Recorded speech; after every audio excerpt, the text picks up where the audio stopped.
Esto es una nueva sesión de lectura explicada de un curso de milagros. Estamos esta vez en el epígrafe 4, la única respuesta, del capítulo 6, las lecciones del amor, página 110 del libro regular. Y dice así: recuerda que el Espíritu Santo es la respuesta, no la pregunta. El ego siempre habla primero. Bien, tenemos que comprender bien a qué se refiere un curso de milagros cuando habla del ego.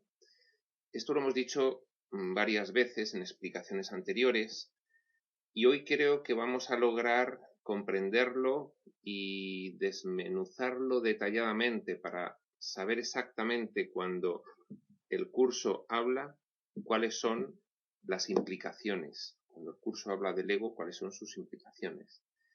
Bien, vamos a irlo explicando según vamos leyendo este texto. El ego es un rol de personalidad que nosotros hemos adquirido. Nosotros en nuestra vida diaria adquirimos varios roles de personalidad. El de padre, el de hijo, el de hermano, el de empleado, el de pareja. Y según cada uno de esos roles de personalidad, amoldamos nuestra personalidad fundamental base a cada uno de los conjuntos de características o de atributos de ese rol. Un padre puede ser que tenga que mostrarse organizador, planificador, en algunos casos autoritario, en otros protector, amoroso, cariñoso. Ese conjunto de atributos no es el mismo que el de cualquier otro rol.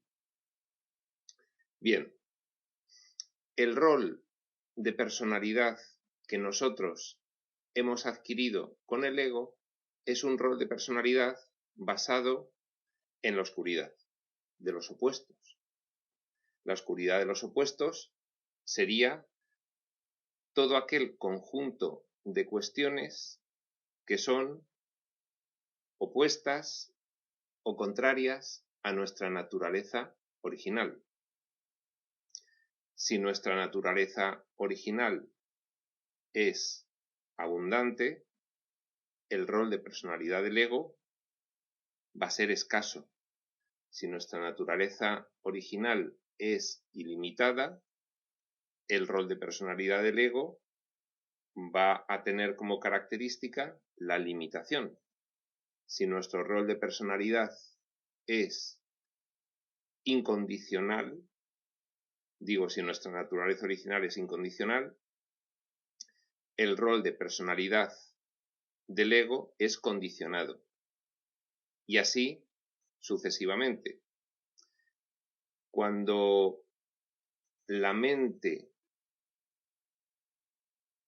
soñadora comienza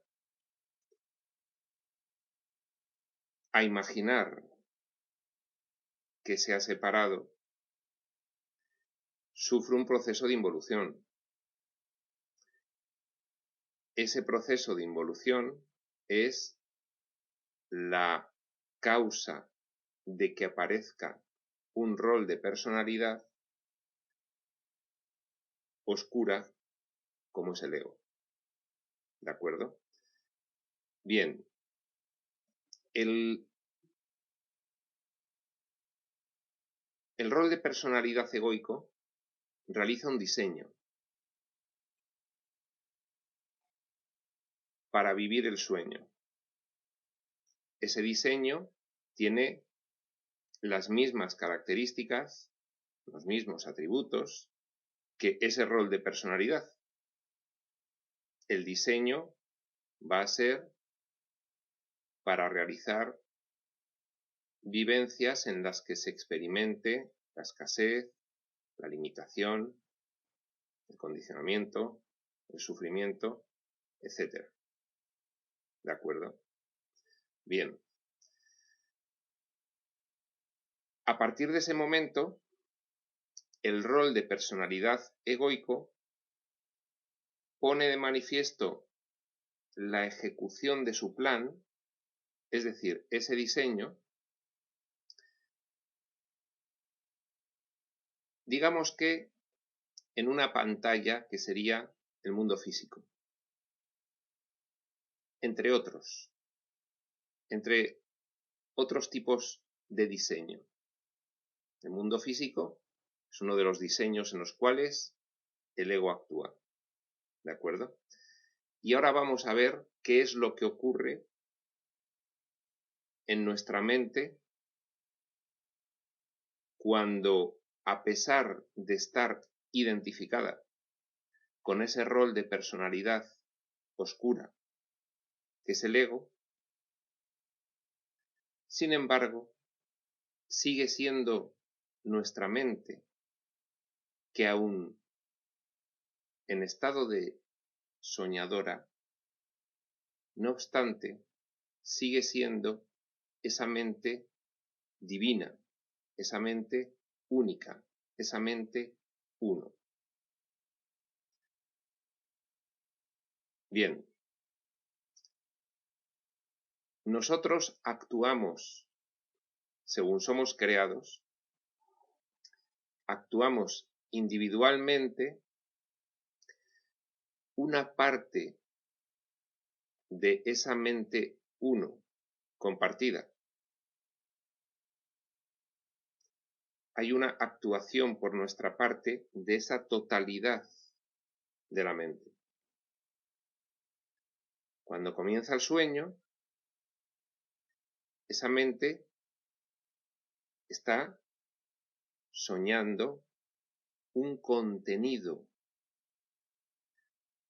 La mente en sí sigue siendo la mente uno divina, solo que al estar actuada individualmente por nosotros y haber decidido cada uno de nosotros que sueñe, entonces el contenido del sueño sí que es un contenido del diseño egoico, con las mismas características de ese rol de personalidad que lo ha diseñado. ¿De acuerdo? Entonces tenemos que distinguir perfectamente el continente, la mente divina soñando, actuada por nosotros individualmente, de el contenido, que es el diseño egoico del sueño. Bien, una vez que el sueño comienza, se le da al botón de reproducir, el botón del play, y comienza el sueño, entonces nuestra mente está viviendo la realidad desde dentro, desde el contenido, no desde el continente.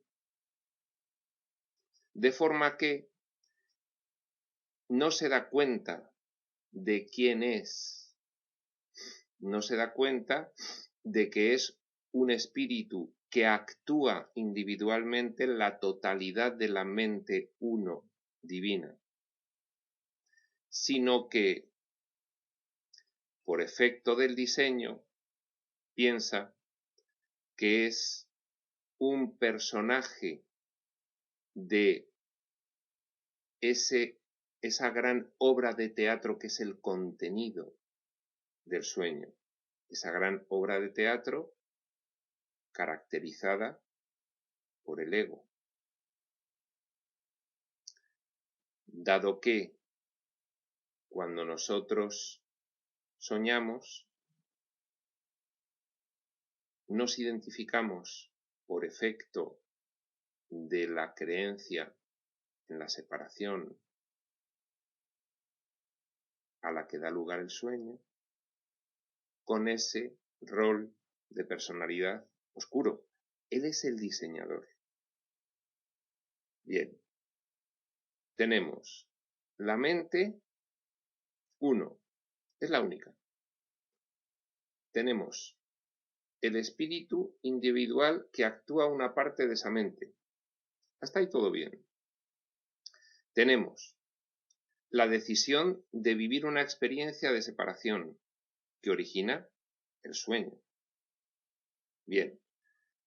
Y tenemos una involución de esa actuación individual de la mente 1, una involución por efecto de la idea de la separación que domina el sueño, que a partir de ahí genera un diseño de ese sueño que consiste en un escenario, un guión y una temática. El escenario es el mundo físico. El guión son las sucesivas experiencias de los fragmentos mentales del soñador que se identifican con los personajes de la obra de teatro. La temática es el sufrimiento, es lo opuesto a lo que eres en realidad en estado de despierto, fuera del sueño. La temática es la oscuridad, la realidad es la luz. El sueño implica que todo esto sea una ficción. Es como cuando nosotros soñamos por la noche, es una ficción. En nuestro nivel de realidad físico, el sueño de por la noche no existe. Bien, en nuestro nivel de realidad espiritual, divina, el sueño físico no existe. Tampoco. Es irreal, es ficticio. Bien, con esta pequeña introducción vamos a empezar a leer. Porque aparece en escena, en este epígrafe, dos entes, el ego y el Espíritu Santo. ¿De acuerdo? En realidad vamos a introducir un tercer ente más, para clarificarlo. El Espíritu somos nosotros fuera del sueño. El ego somos nosotros dentro del sueño. El Espíritu Santo es la totalidad de la mente 1 penetrando dentro del sueño para que el espíritu inconsciente dentro del sueño despierte, abandone la identificación con el ego y retorne a su función natural. Y vamos allá. Bien, dice, recuerda que el Espíritu Santo es la respuesta, no la pregunta. A ver, por muy identificados con un rol de personalidad oscuro y por mucho que estemos ejecutando un sueño irreal, aunque nos parezca la única realidad, aunque nuestra mente, por efecto de la identificación con ese rol de personalidad oscuro, esté actuando de forma completamente limitada, de forma completamente condicionada, de forma en la que busca la escasez, el sufrimiento, por mucho que eso ocurra, nosotros somos una actuación individual de la mente única divina, con lo cual siempre el Espíritu Santo puede ponerse de manifiesto en nuestra mente. El que el Espíritu Santo se ponga de manifiesto en nuestra mente es una influencia que dentro del sueño se vive a través de la emoción. Bien. Por tanto, el Espíritu Santo es la respuesta, dado que es lo único real que hay dentro del sueño. El ego siempre habla primero. Vamos a ver por qué. Ese rol de personalidad con el que estamos identificados y que creemos que somos, porque habla primero. Dice, es caprichoso y no le desea el bien a su hacedor. Cree, y con razón, que su hacedor puede dejar de brindarle apoyo en cualquier momento. Si te desease el bien, se alegraría de ello, tal como el Espíritu Santo se alegrará cuando te haya conducido de vuelta a tu hogar y ya no tengas necesidad de que Él te guíe. El ego no se considera a sí mismo parte de ti. En eso radica su error fundamental, la base de todo su sistema de pensamiento. A ver, el ego no se considera parte de su hacedor. El ego no sabe quién es su hacedor,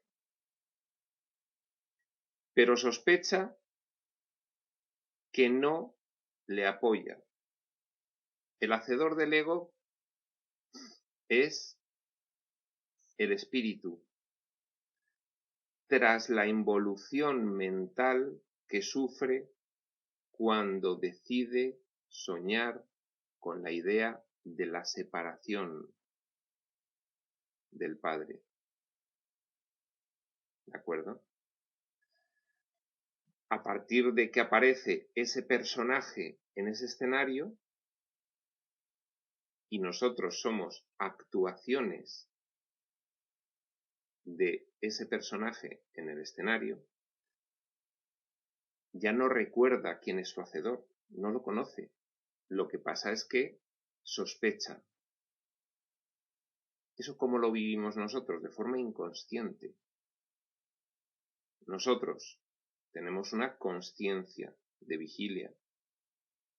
Es la que nos sirve para actuar prácticamente en el personaje dentro del diseño del sueño. Pero hay una parte de nuestra mente de la cual no tenemos noticia. Es el inconsciente. El ego inconscientemente recela. Sabe que proviene de alguien superior a él. No sabe quién es, pero de alguna forma sabe que es una amenaza para él. Bien.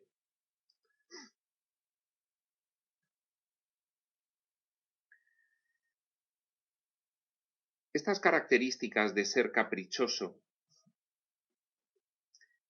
hablar primero, se corresponden precisamente con esa caracterización del ego que es lo opuesto al espíritu. El espíritu tendría una caracterización de completa confianza, tranquilidad, madurez, inocencia. El ego es miedo, y entonces el miedo tiende a defenderse. En este caso el ego pretende defenderse del espíritu. Por eso se abalanza frenéticamente a hablar el primero. Por eso es caprichoso. Es lo contrario del espíritu. El ego no se considera a sí mismo parte de ti. El ego es como que ha robado su irreal existencia de ti. Tú, con mayúsculas, eres el espíritu. El ego ha secuestrado unas vivencias temporalmente, lo sabe, por eso recela, por eso no le desea el bien a su hacedor, sea quien sea, que no lo sabe. Por eso cree que su hacedor puede dejar de brindarle apoyo en cualquier momento, porque el ego ya jugó sucio desde el comienzo al raptar temporalmente unas vivencias contrarias, opuestas a la naturaleza del espíritu. Todo eso está en la mente nuestra de forma inconsciente. Esto es lo que nos quiere establecer aquí el curso. Pero entra en juego el Espíritu Santo. Dice, el Espíritu Santo se alegrará cuando te haya conducido de vuelta a tu hogar y ya no tengas necesidad de que Él te guíe.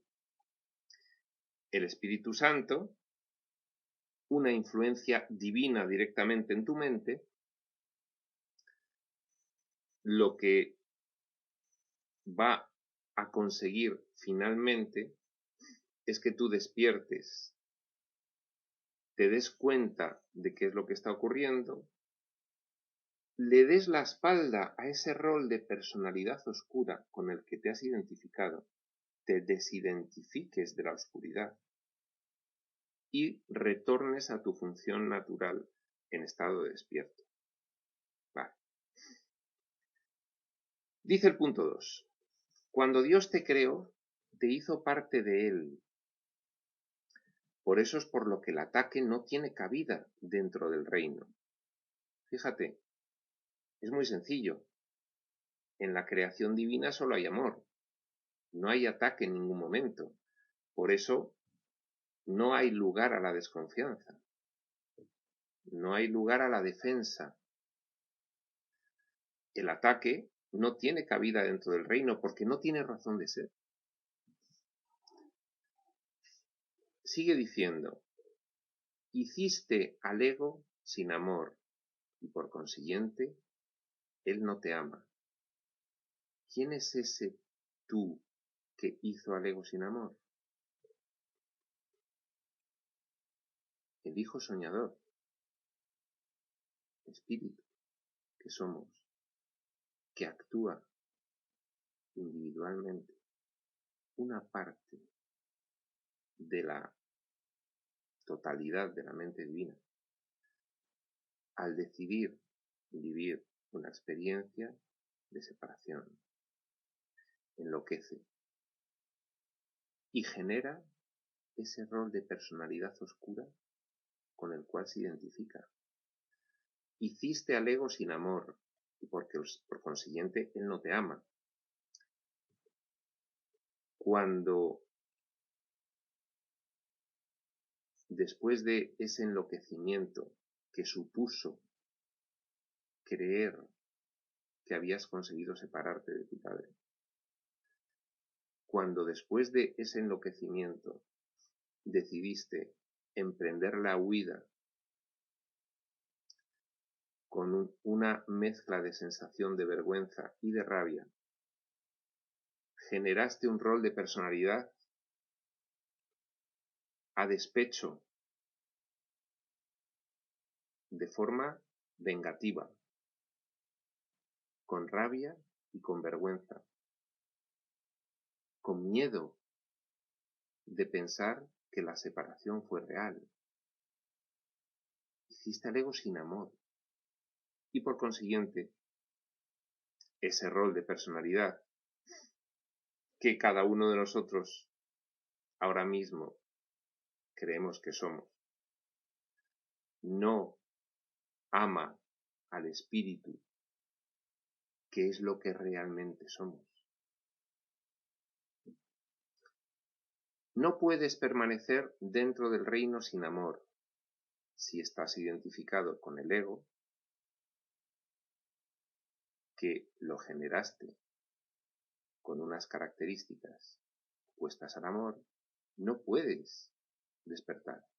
Mientras estés identificado con el ego, no vas a poder despertar, porque estás identificado con la irrealidad, con la ficción. La locura.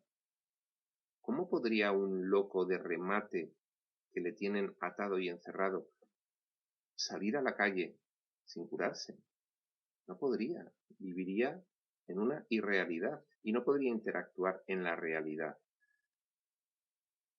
Ese mismo ejemplo es lo que está ocurriendo.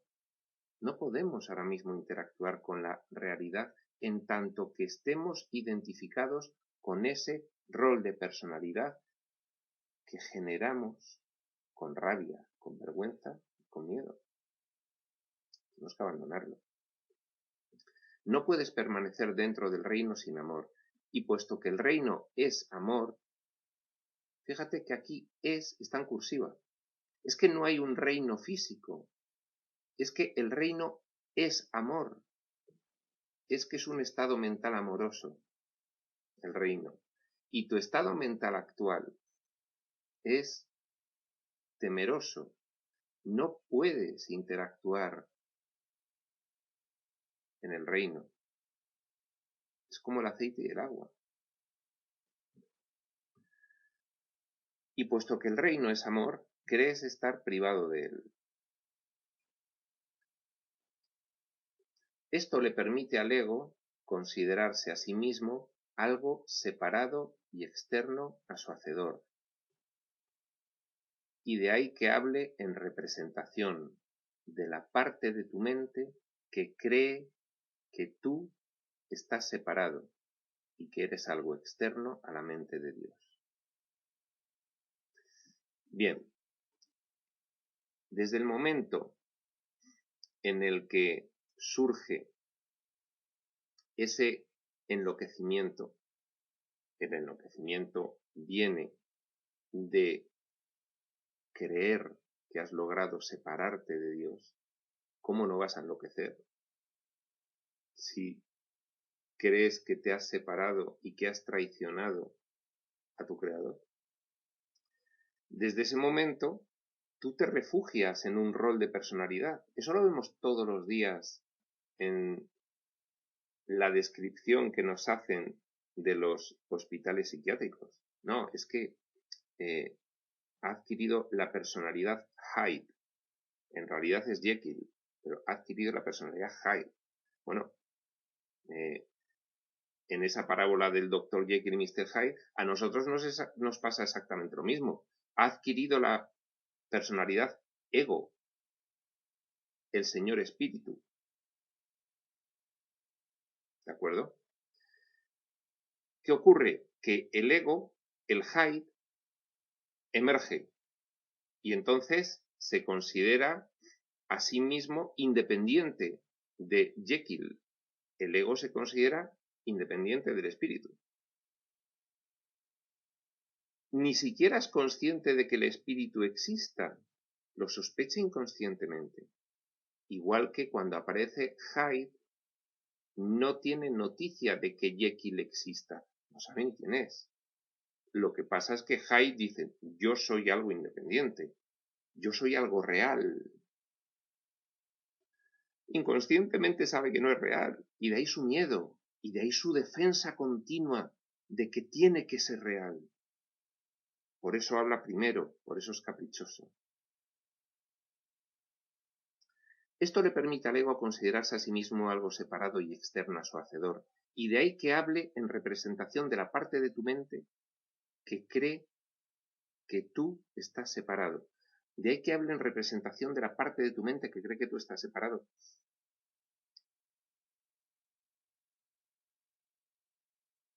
Al soñar con la separación, te identificaste con el ego. Una parte de tu mente se identificó con el ego. El ego se apoderó de esa parte de tu mente. Se enseñoreó de ella. La domina. Por eso, de ahí que hable en representación de la parte de tu mente que cree que tú estás separado. La separación es real. No puede ser. He traicionado a mi creador. Huyo. Enloqueció y huyó. Y al enloquecer, generó un rol de personalidad en el cual refugiarse. Con rabia y con vergüenza, la mente que creyó que la separación fue real, generó un refugio contrario a la realidad divina. Ese era el refugio egoico.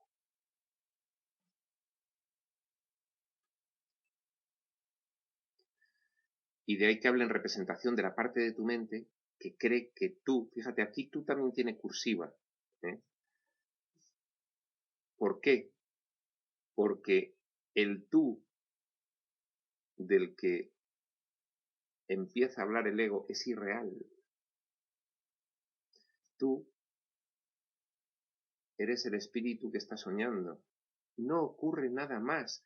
No hay un tú dentro del sueño. Es ficción. Es el contenido del sueño. Es ficción. Por eso es tan cursivo. Y de ahí que hable en representación de la parte de tu mente que cree que tú estás separado y que eres algo externo a la mente de Dios. Y de ahí que hable en representación de la parte de tu mente que está identificada con ese rol de personalidad oscura, que es el ego. Bien, dice a continuación, el ego planteó entonces la primera pregunta que jamás se hizo, pregunta que él jamás podrá contestar. La pregunta, ¿qué eres? A ver, una parte de la mente enloquecida que ahora cree que es otra cosa, como Mr. Hyde. Estoy haciendo referencia a esa novela, El Dr. Jekyll y Mr. Hyde, porque describe muy bien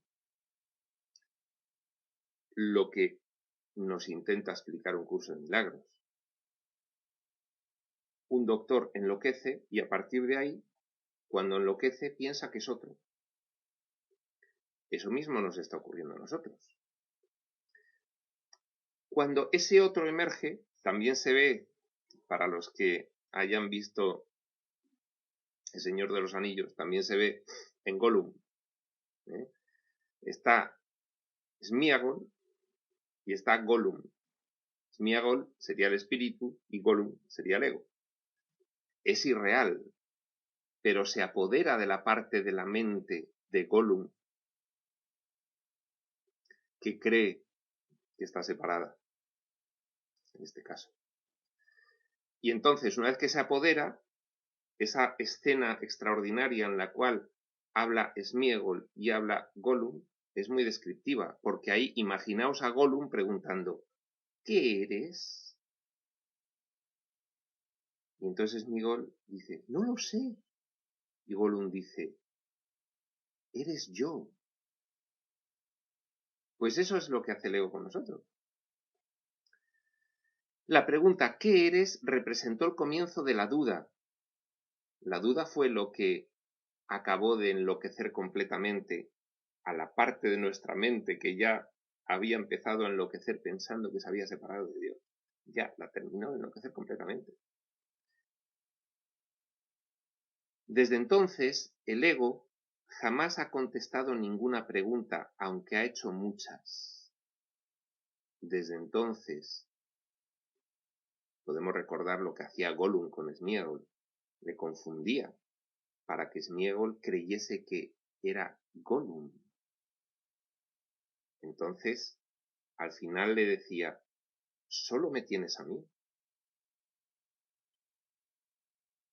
¿Crees que eres Sméagol, pero Sméagol no existe, no te va a salvar. Y si existiese, es débil. Yo soy quien te va a salvar.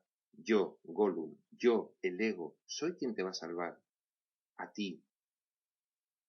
mente confundida, mente enloquecida, mente confusa. Yo te voy a salvar. Eso es lo que el ego nos dice. Las actividades más ingeniosas del ego no han hecho más que enmarañar la pregunta, pues dispones de la respuesta y el ego le tiene miedo. Y el ego te tiene miedo. Bien. El Dr. Jekyll, Smigol, en cualquier momento, si atienden a la realidad, por ejemplo, si Smigol atiende a Frodo, pueden descubrir qué es lo que está ocurriendo. Oye, que en realidad esto es una ensoñación. Yo no soy el ego, yo no soy Gollum, yo no soy Mr. Hyde. Eso podría ocurrir.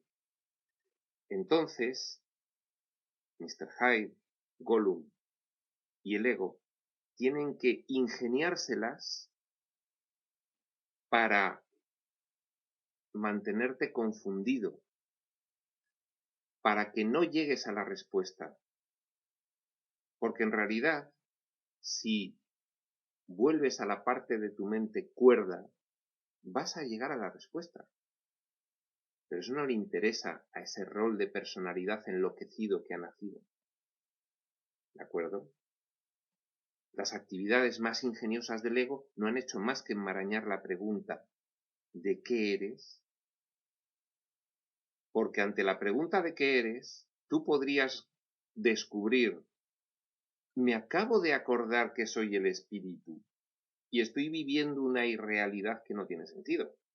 El ego intenta que nunca llegues a descubrir eso.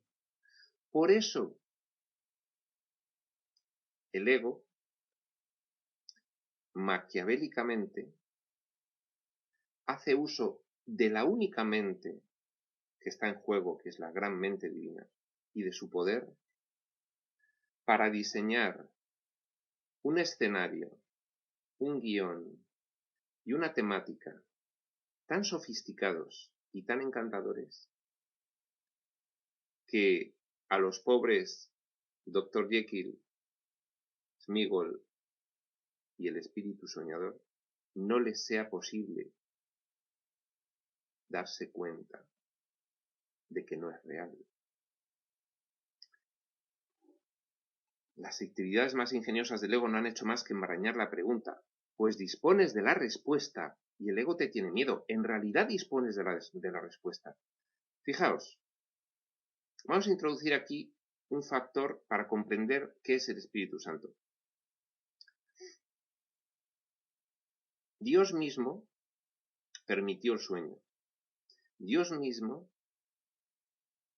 era plenamente consciente y conocedor de que permitir el sueño implicaba que para salir de él el hijo soñador necesitaría ayuda, porque estaba utilizando todo el poder de su mente divina. Él lo permitió, él permitió el sueño. Estaba en juego el libre albedrío. El libre albedrío es fundamental porque sin libre albedrío, sin libertad para lo que has creado, no hay amor infinito. Si no hay amor infinito, no eres Dios. Con lo cual, no podía actuar de otra forma un ser con las características de nuestro Padre, de Dios. Iba a permitir, iba a respetar el libre albedrío, iba a respetar la libertad de su hijo, iba a permitir que soñase. Pero siendo consciente de que podría generar un sueño tan absolutamente sofisticado que pudiese ser difícil salir de él, fue entonces cuando estableció una ayuda directa en la mente de su hijo. Voy a poner en la mente de mi hijo soñador, que tiene ya todo ese enloquecimiento que estamos describiendo, voy a poner una ayuda a la cual siempre que quiera pueda recurrir. Esa ayuda es el Espíritu Santo es la respuesta, que aquí en la primera línea del epígrafe le está poniendo unas mayúsculas, es él mismo,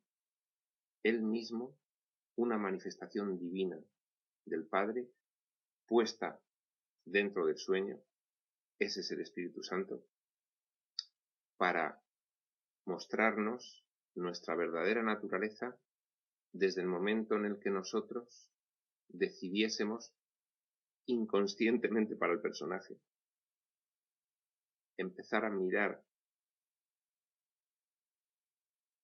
hacia allá, hacia esa respuesta. Tú dispones de la respuesta, tú, espíritu soñador, dispones de la respuesta de que no eres el ego. Y el ego, tú identificado con la oscuridad, tiene miedo de que tú recuerdes quién eres. ¿Vale?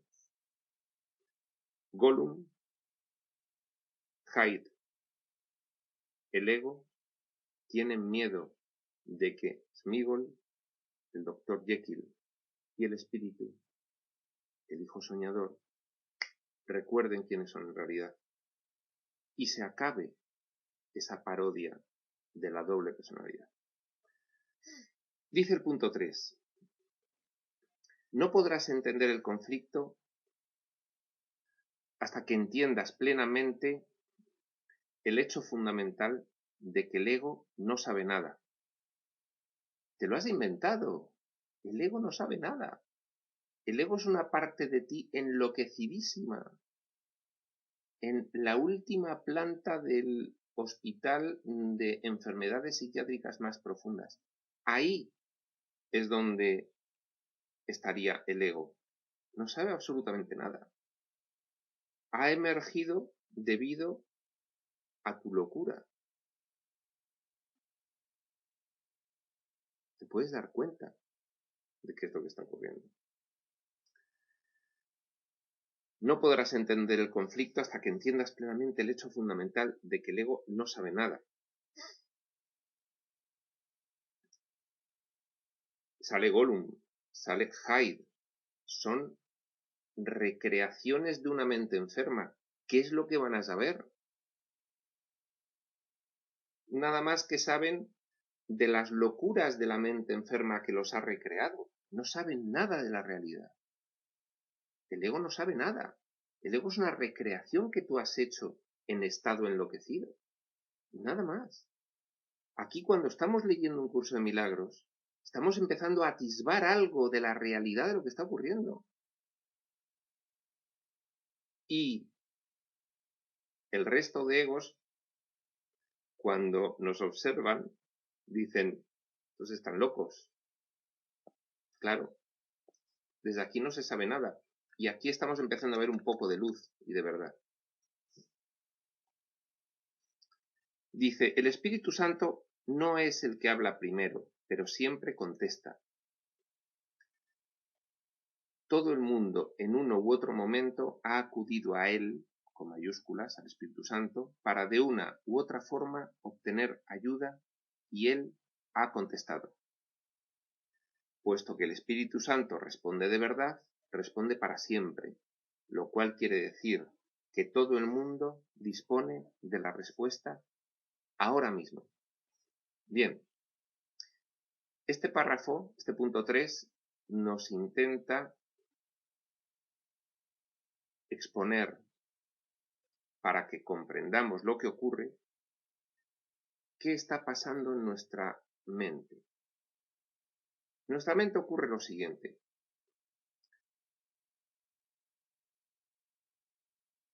Se puso a soñar. Enloqueció. Y la parte enloquecida generó un rol de personalidad que ahora parece que es el único real. El ego. Y nosotros somos instancias del ego.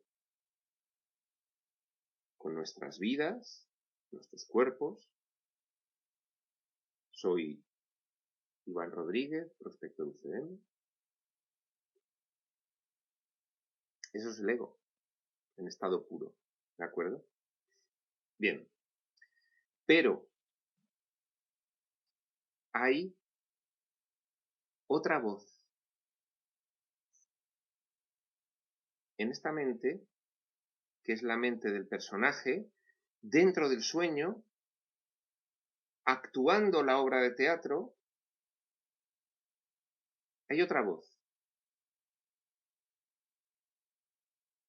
Esa es una voz real. ¿Por qué no sabríamos de creer nosotros todo esto de un curso de milagros y de que hay una voz que es la realidad y de que todo esto no es nada? Porque sentimos un alineamiento con ella, una paz profunda, una sensación inédita previamente. Y luego surgen cosas cuando haces caso a esa voz que hacen que nuestra experiencia sea muy diferente. Por eso es por lo único por lo que aquí nos damos cuenta de que esa voz tiene que ser la realidad. Y la voz del ego, que es la que oímos desde siempre, la ficción, solamente por ese pequeño detalle de que esa voz nos asombra, es madura, no parlotea frenéticamente, sino que responde después y la respuesta que da nos alivia. Esa es la razón por la cual nosotros le damos credibilidad. ¿Qué más me da que venga una persona y diga que es el Hijo de Dios, el Maestro? ¿Qué más me da que aparezca un libro que diga todo lo que dice un curso de milagros u otras revelaciones? Todo eso no iba a servir de nada si no pudiésemos comprobar cada uno por nosotros mismos que haciendo caso a la voz interior, que es la respuesta divina a través del Espíritu Santo, nos sintiésemos mejor. Empieza a surgir una certeza cuando dejas de hacer caso al rol de personalidad de siempre y empiezas a hacer caso a esa voz que siempre ha estado ahí, pero no la habías hecho caso. Bien. El Espíritu Santo no es el que habla primero, pero siempre contesta. Todo el mundo en uno u otro momento ha acudido a él para de una u otra forma obtener ayuda y él ha contestado. Puesto que el Espíritu Santo responde de verdad, responde para siempre, lo cual quiere decir que todo el mundo dispone de la respuesta ahora mismo. Responde de verdad, lo notamos, lo sentimos. 4. Cada uno puede experimentarlo por sí mismo. Haz caso a la voz, a ver qué ocurre en tu vida. Ah, todo cambia. Ah, parece que salgo de la locura. Ah, parece que dejo de sufrir. Buf, vaya cambio se ha producido desde que lo estoy haciendo. Ya lo tengo claro, ya tengo la certeza. Vale. Punto 4. El ego no puede oír al Espíritu Santo, porque el ego es irreal y nada más que interactúa dentro del diseño, con ojos, oídos, que va a ver al Espíritu Santo. No le puede ver. Es posible. El ego no puede oír al Espíritu Santo, pero cree que parte de la mente que lo hizo está en su contra. Bueno, lo estamos diciendo. Nosotros, en estas experiencias, conscientemente pensamos que somos cada uno este cuerpo y esta identidad. Pero inconscientemente, algo no cuadra aquí. Es inconsciente, ¿eh? algo no cuadra. Eso es lo que le ocurre al ego. El ego sabe que algo no va bien. Interpreta esto, este saber que algo no va bien, aquí dice, cree que parte de la mente que lo hizo está en su contra. El ego sabe que algo no va bien, que se le puede caer el montaje que tiene, lo sospecha. De alguna forma se da cuenta de que no es real, inconscientemente. De alguna forma es como en Matrix, cuando Neo empieza a sospechar, esto no me cuadra, no me cuadra. No Neo, sino el personaje que trabajaba en la oficina, no me cuadra. Hasta que descubre que es Neo, ¿no? ¿Vale? Bueno, pues esto es lo mismo. El ego interpreta esto como una justificación para atacar a su hacedor. A ver, a mí esto no me cuadra y se me puede caer el montaje y puedo desaparecer, con lo cual me tengo que defender. Y para defenderme, como fui criado sin amor, para mí la mejor defensa es el ataque. ¿No recordéis haber oído, la mejor defensa es un buen ataque?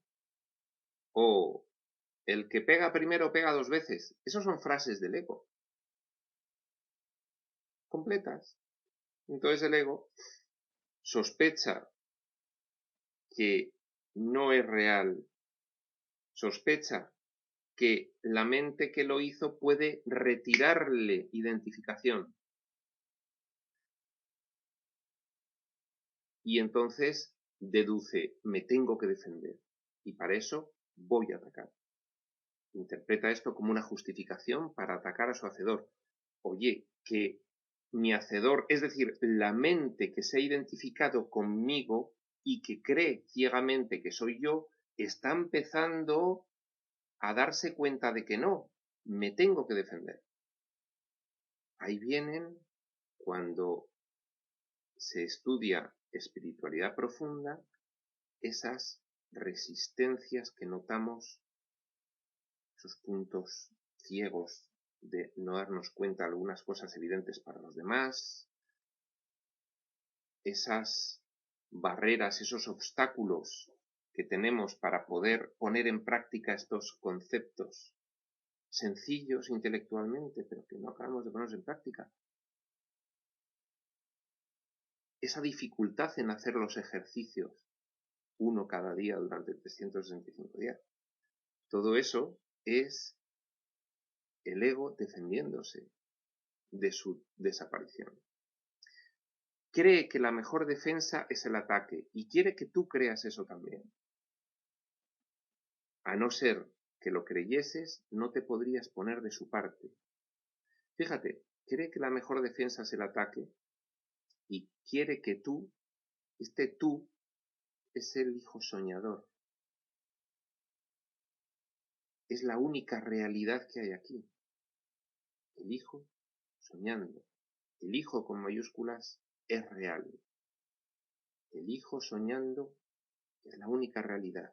El hijo con minúsculas, estos cuerpos deambulantes como personajes, son ficción. Bien, esa ficción, que es identificarse con algo que no eres, el ego, quiere que lo único real que hay aquí, que es el hijo soñador, aprovechándose de que está enloquecido, permanezca enloquecido. Y entonces ataca. Y quiere que el hijo soñador, es este tú en cursiva, no es tu cuerpo y la identidad del personaje que actúas, es tu identidad real, quiere que tú creas eso también en tu enloquecimiento. Dice, a no ser que lo creyeses no te podrías poner de su parte, y el ego tiene gran necesidad de aliados, aunque no de hermanos. nos tiene que seguir engañando como hacía Gollum con Sméagol.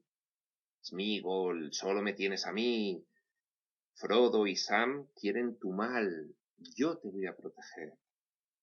Eso es lo que hace el ego.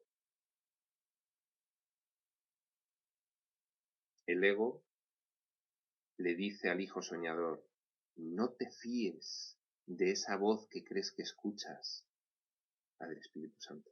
No te fíes de ella, no te va a llevar a nada bueno. Ella te va a decir que desconfíes de las reglas del mundo. Y si tú no sigues las reglas del mundo, el mundo te va a dar la espalda y te vas a quedar solo. Solo me tienes a mí para que puedas seguir interactuando en este mundo físico. Eso te dice el ego.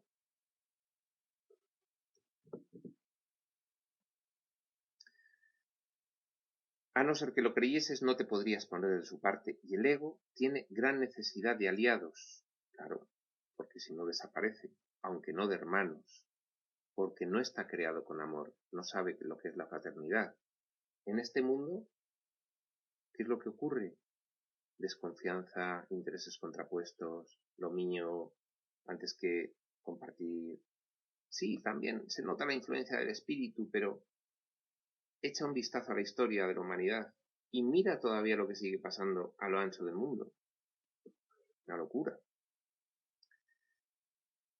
Al percibir en tu mente algo ajeno a sí mismo, el ego hace del cuerpo su aliado porque el cuerpo no forma parte de ti. Bien, el ego dice, quien me sostiene, que es el hijo soñador, puede ser que empiece a hacer caso a otra voz y entonces deje de sostenerme, a la voz del Espíritu Santo. Bien, esa voz, el ego se da cuenta de que está en la misma mente, porque ve que el hijo soñador a veces no le sigue completamente el juego. El ego querría estar siempre atacando. El hijo soñador a veces escucha la otra voz y decide no hacerlo. Y se siente mejor. Y el ego tiembla cuando eso ocurre. Entonces, se tiene que buscar aliados. El hijo soñador, en el diseño de cada una de estas actuaciones que hacen fragmentos de su mente, asocia esos fragmentos a cuerpos. Y entonces el ego dice, me voy a aprovechar de este vehículo diseñado para que ese fragmento de hijo soñador crea que es ese cuerpo. Voy a aprovecharme de eso y me voy a liar con ese diseño. El cuerpo no es nada. Es un mero diseño para que el hijo soñador viva unas experiencias. No es nada. Pero como el fragmento mental del hijo soñador que vive una concreta experiencia cree que es el cuerpo, el ego se aprovecha. Dice, aquí es la mía. Me voy a aprovechar de esta circunstancia. Al percibir en tu mente algo ajeno a sí mismo, está esa voz que no me gusta nada que el hijo soñador la escuche, porque si la escucha demasiado, yo me voy, desaparezco. No me gusta. Entonces, voy a hacerme un aliado que va a ser el cuerpo. El cuerpo en lo que el hijo soñador tiene fe en esta obra de teatro, le voy a hacer aliado mío. Y como el hijo soñador tiene fe en él, voy a aprovecharme de ello para mantener de rehén al hijo soñador de mi parte. Y entonces, por ejemplo, El hijo soñador diseña una enfermedad. El fragmento la vive como si el cuerpo enfermase. Parece que el cuerpo hace cosas por sí mismo, enferma. Y el ego dice, sí, ¿te has dado cuenta? Entonces hace aliado al cuerpo frente al hijo soñador para que no se dé cuenta de lo que ocurre. Sí, cuerpo enferma.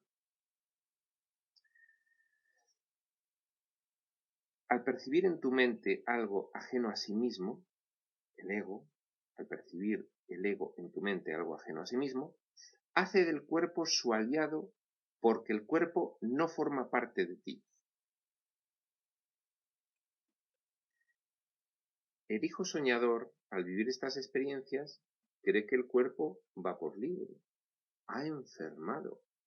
No tiene ni la más remota idea de que si el cuerpo enferma es un efecto directo de una causa, que es un pensamiento de enfermedad que tiene el hijo soñador. Eso no lo sabe el hijo soñador. El hijo soñador cree que el cuerpo enferma por sí mismo. Entonces el ego se aprovecha de eso. El ego se aprovecha de que el personaje cree que el cuerpo no forma parte de él. Cree que es otra cosa. Mi cuerpo enferma. Él. No tengo yo nada que ver con que él enferme. No, él enferma y de repente digo, ¡ah, he enfermado! Esto es horroroso, he enfermado. Fíjate qué enfermedad. Sin darse cuenta de que hay un diseño en la trastienda que está generando esa enfermedad. El diseño del sueño que realiza el hijo soñador identificado con el ego. Vale. Esto hace del cuerpo el amigo del ego. Esta es una alianza claramente basada en la separación. ¿Por qué es una alianza claramente basada en la separación? Si el hijo soñador tuviese, cuando está actuando cada uno de los personajes de ese sueño, nosotros, si nosotros tuviésemos una clara conciencia de la unidad y de lo que somos en realidad, nada de esto podría ocurrir. Simplemente el sueño de separación es lo que hace que nosotros mismos boicoteemos cualquier posibilidad de salida. Esa parte de nuestra mente identificada con la oscuridad se retroalimenta a sí misma. ¿Cuál es la prueba de todo esto que dice el curso y que estamos diciendo en este vídeo? El que la gente se cree todo esto a pies juntillas y actúa como si todo esto fuese la realidad. Y todo este rato que estamos viendo este vídeo, leyendo esto, son ideas bonitas nada más, pero luego volvemos a darle fe completa a esta realidad. Esa es la prueba de todo esto. Esta es una alianza claramente basada en la separación. Claro, si no, no parecería real lo que es absolutamente irreal. No lo parecería. Si te pones de parte de esta alianza, no podrás sino sentir miedo porque te estarás poniendo de parte de una alianza basada en el miedo. A ver, llega un libro y nos dice, vamos a ver, mira, a ti lo que te pasa es lo siguiente, lo que crees que eres no lo eres, en realidad eres otra cosa. Y esa es la realidad. Y lo que ahora crees que eres, que es ese cuerpo y esa identidad, es falso. Y tú, claro, dices, ya, y eso, ¿cómo puedo darme cuenta de si es verdad o no?